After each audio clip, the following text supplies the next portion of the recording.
Welcome to the Ricky Matthews Show from the Citizens Bank Studio. Hope you're having a great day.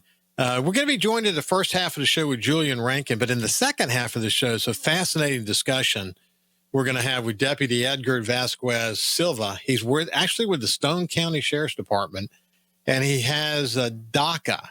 And for those of you who don't know that, it's essentially he's a non-citizen, but he's been here since 3. I came to Mississippi when I was 4. He came to Mississippi when he was 3.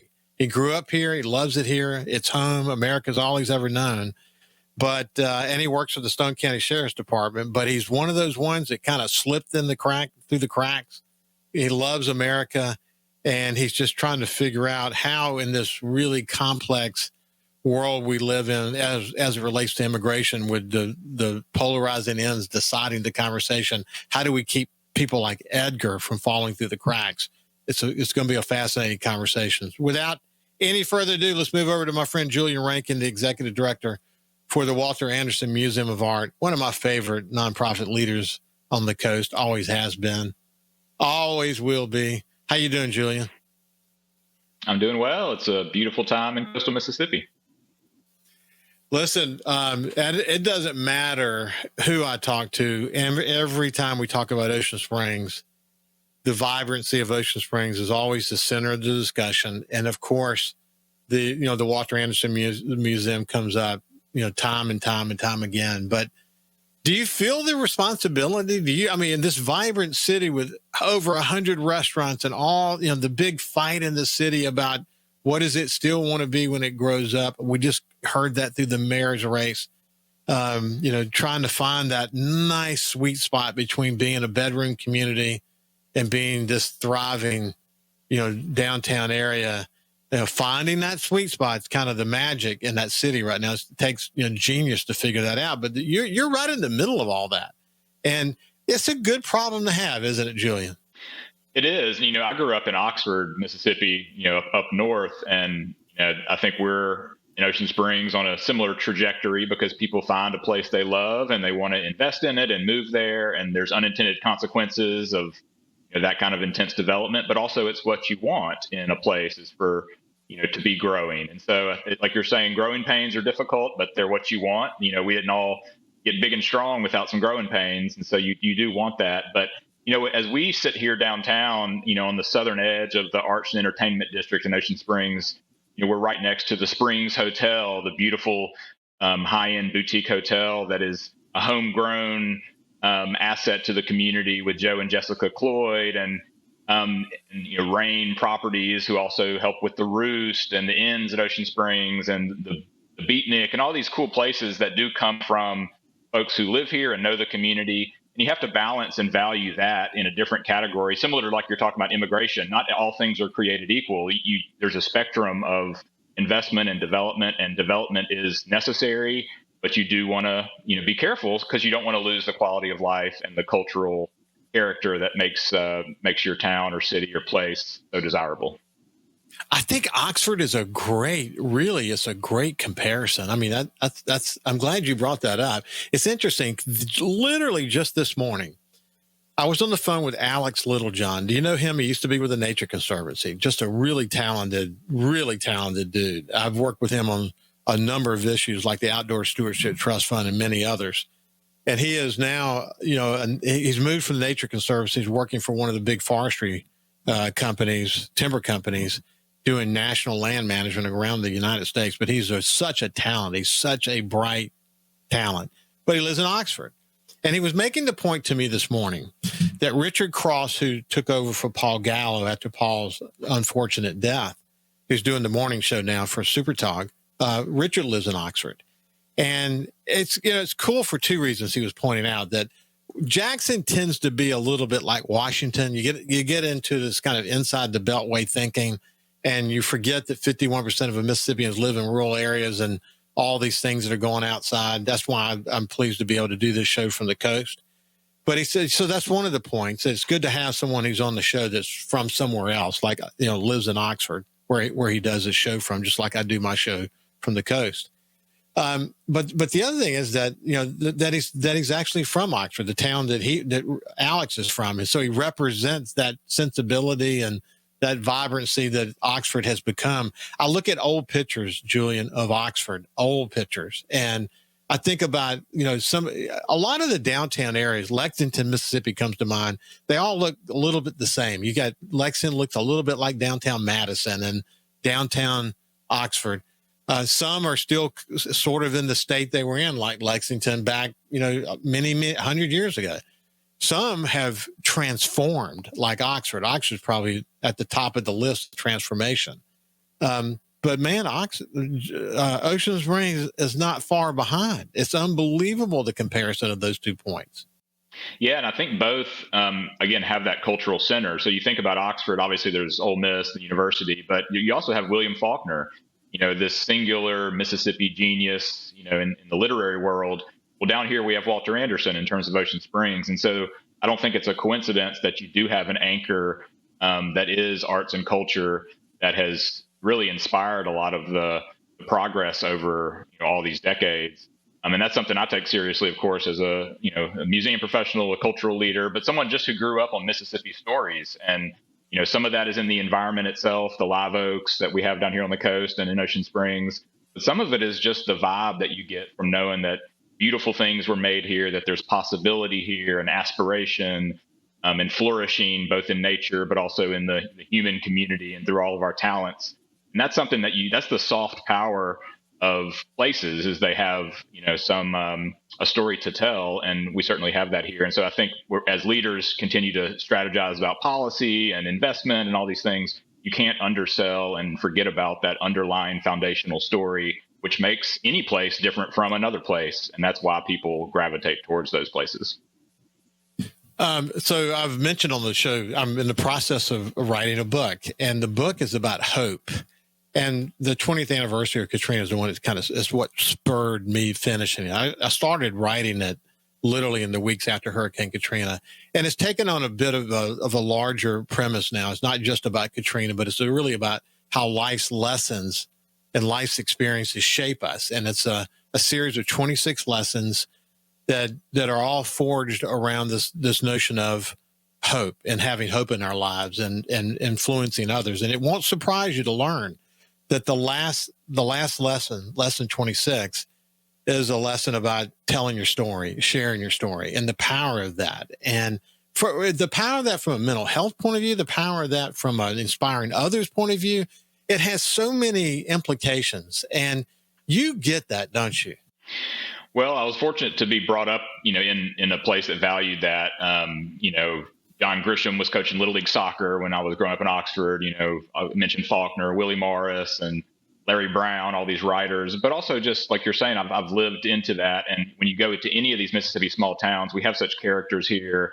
And I think about the authenticity that we have in Mississippi. And I think we live in an authenticity economy now. We talked about the attention economy for so many years.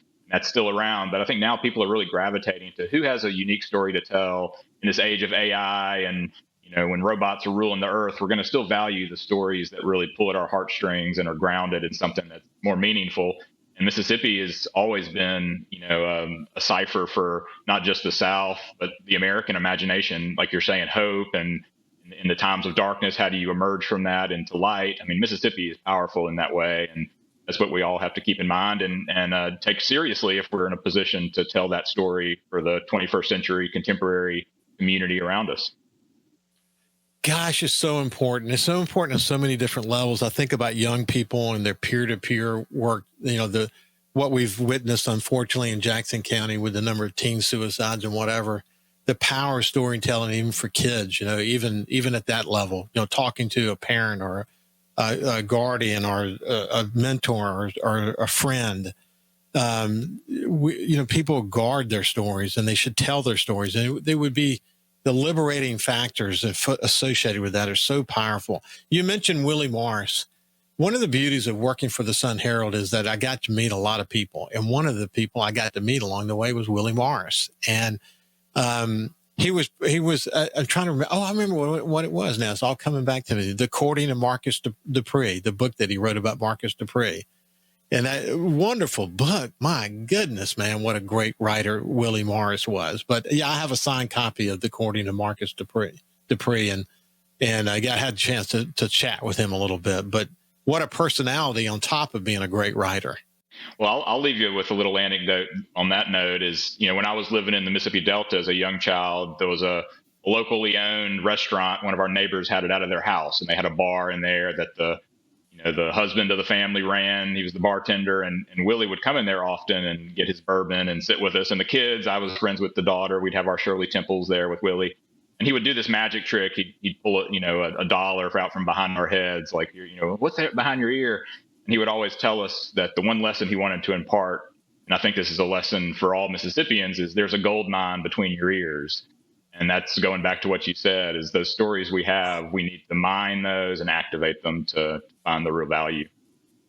What a beautiful little story, man. Julian, you never cease to amaze me. It's a small world. All the universe connects. It does. Oh my gosh, are we so closely related? When we get back on the other side, we'll continue our conversation with Julian Rankin from the Walter Anderson Museum of Art. Welcome back to the Ricky Matthews Show from the Citizens Bank Studio. We're visiting with Julian Rankin, Executive Director for the Walter Anderson Museum of Art. And for folks who know who Willie Morris is, what a fascinating story he tells us as we're going into break. The opportunity to sit with him. So your dad was in academia, and that opened up a lot of opportunities for you to kind of, think about the world, didn't it? Yeah, he was at Delta State, then Ole Miss, and later at Duke when we went away to North Carolina, and where I came back home.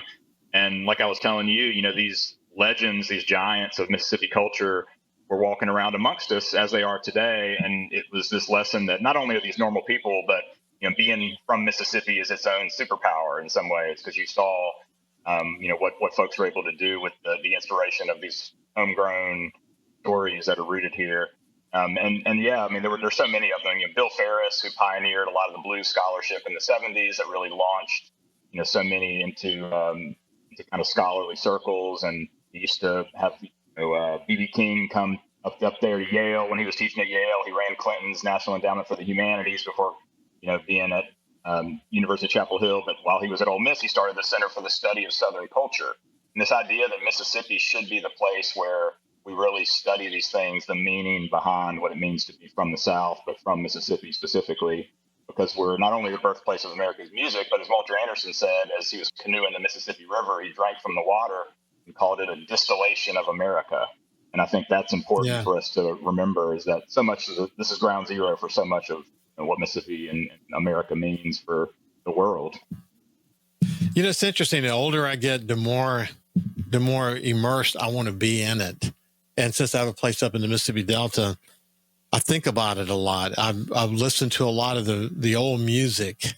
I've even turned my friends onto it. Like I was in a friend of mine's truck, and this is a guy that you wouldn't expect to be cultured.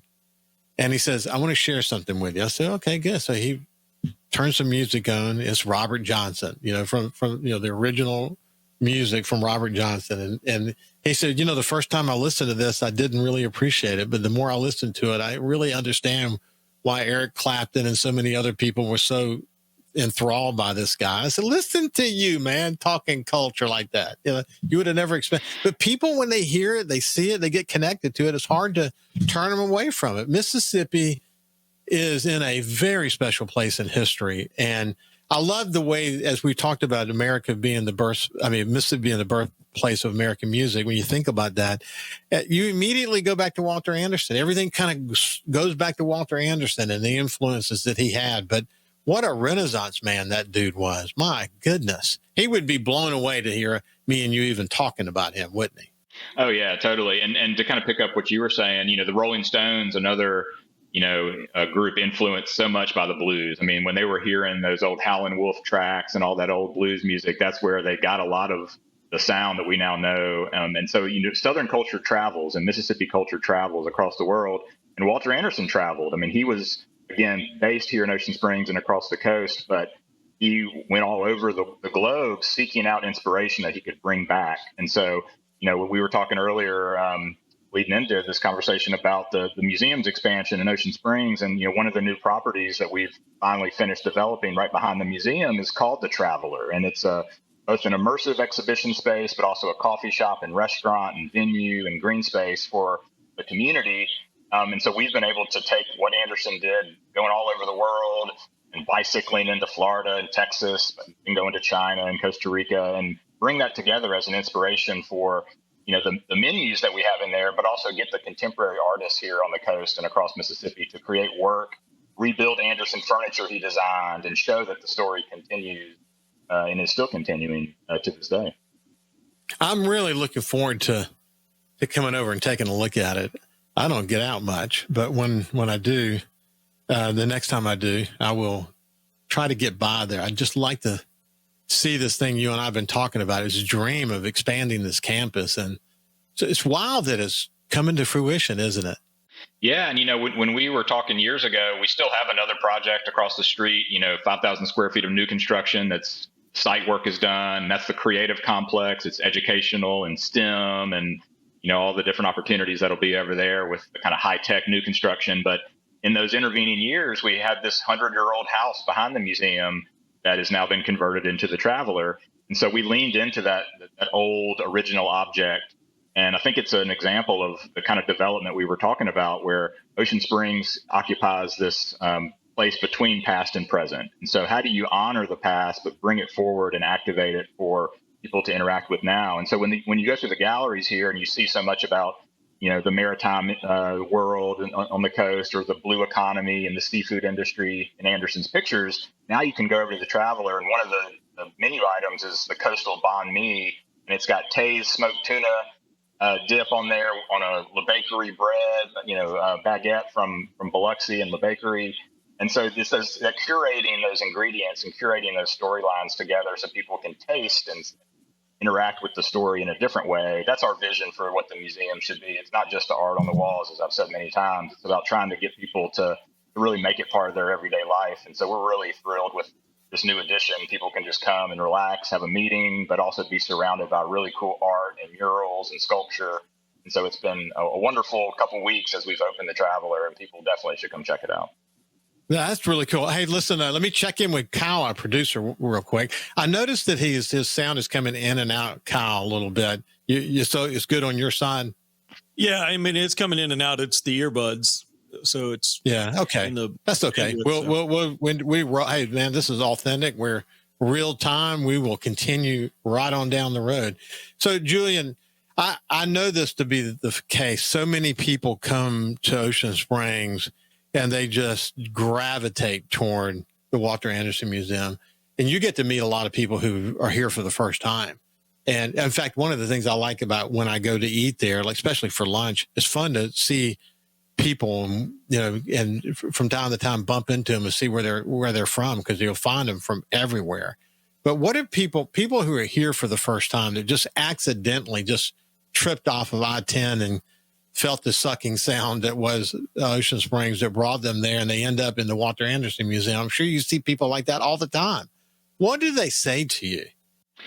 Oftentimes people feel like they've discovered something secret, like they've found a treasure, which is, part of what we've talked about many times with so many coastal communities down here is we have something that, people don't think about all the time when they think about Mississippi. They don't always think about the coast. And people, of course, the secret's out in a lot of ways, but you still get these folks who are coming from, Germany. If they're on a media tour, coastal Mississippi might bring people in, and they ask themselves, wow, I didn't hear about this. How have I not known? But even this week, I was working with some journalists and students from the University of Southern Mississippi, and some of them who were even within 100 miles were like, why have I never been here? And so I think it's we're ambassadors for the coast here at the museum, and Walter Anderson does a great job of introducing people to the magic of the community and of the landscape. And so it never fails. Our frontline staff is capturing stories all the time of people, some of whom are just thrilled, some who really get moved by the art and might break down in tears, or some who are just bringing their intergenerational families together and just having a wonderful time. But we want to send people out as well. And so I think when people come here, they know there's more to discover, because we're just a hub for all the great things that are around us across the coast. Yeah, it's too bad that you don't have like a helipad in your backyard where you can say, hey, man, we've got something for you. When you get done with this tour, go out this door right here, and you're going to take a quick helicopter ride to Horn Island. Wouldn't that be cool if you could do that? It would be. I mean, one of the things about Horn Island, I wish it was easier to get there. Of course, if you always have a friend with a boat, you're in good shape. But we were out there actually a couple of weeks ago. One of our board members, Matthew Mayfield, who is the one of the owners of Eagle Point Oyster Company, we were taking a filmmaker out there to capture some video, and this filmmaker had never been, and he was camping. But when we were out there, you just are reminded about how much of a paradise that is when all these dolphins are swarming the boat, and the ospreys and the eagles. And that's one of the things that we have that really no other region has, is these beautiful islands that feel like they're a world apart, but they're right there and accessible if you can just find somebody with a motorboat. If you do like you and I have talked about before, and we have multiple pieces of art in our house by Walter Anderson, but you go and immerse yourself into his unique style. And then you go somewhere like Horn Island, especially Horn Island, because that's where so much influence came from. And and we talked about it before, but there's no thing you can look at: a palmetto bush, a pine tree, a sand dune, the water, a seagull, a pelican. Everything you see reminds you of Walter Anderson. I mean, that's the way I look at it. I mean, it's like, I don't just see beauty, but I see the beauty that he saw. And that makes it, to me, it's more fulfilling to look at it that way.